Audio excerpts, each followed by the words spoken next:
Сәлем достар, біз бүгін тағы да ойындарымызды жалғастырамыз. Бүгін біздер Кәусар мен Бекарыс пингвин ойынын ойнап көрсетеді. Бұл ойын мұхиттың үстіндегі пингвинді мұздың үстінде тұрған суға түсіріп алмауымыз керек. Ойын ережесі бойынша кезек-кезек мұздарды құлатамыз. Бірінші Кәусар, сен бастап көр айналдырманы. Егер аққа түссе ақ мұзды бұзамыз, көкке түссе көк мұз. Егер ақ пен көк араласқа түссе, онда өзіміз түсті таңдаймыз. А егер қызылға түссе, онда ойынды келесі адамға береміз. Ал Кәусар, бастап көр. Бекарыс қызылға түсіп кетті. Бекарыс. Өзің таңда. Кез келгенін.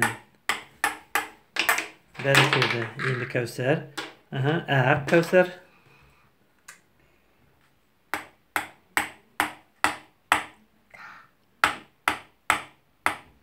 Пингвинге сақ болыңдар. Давай. Так, ойын ережесі, жарайсыңдар. Ойын ережесі түсінікті. Енді өздеріңіздің қалаған түстеріңізбен бір-бірден мұзды бұзамыз. Біз айналдырманы айналдырмаймыз. Кеттік. Кәусар, баста.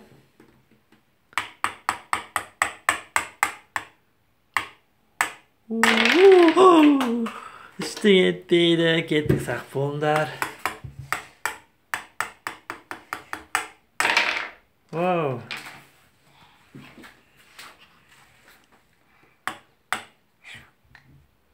Бұл ойын ұқыптылықты талап етеді және ойлауды талап етеді. Яғни пингвин құлап кетпеу үшін басқа мұздарды да қарап ойлап отыру керек. Яғни сізге берілетін ойын пингвиндегі мұздың үстінде тұрған пингвинді құлатпау. Өте ұқыпты болуды талап етеді және ойлау керек. Қалай, қай мұзды алсам, қайсысы құламайды.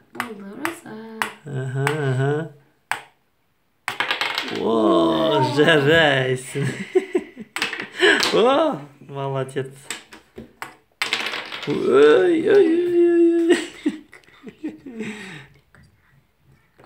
Ал Бекарыс ойлаған.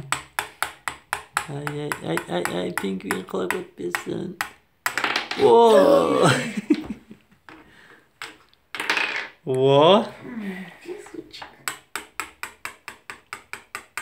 Асықпа, Кәусар.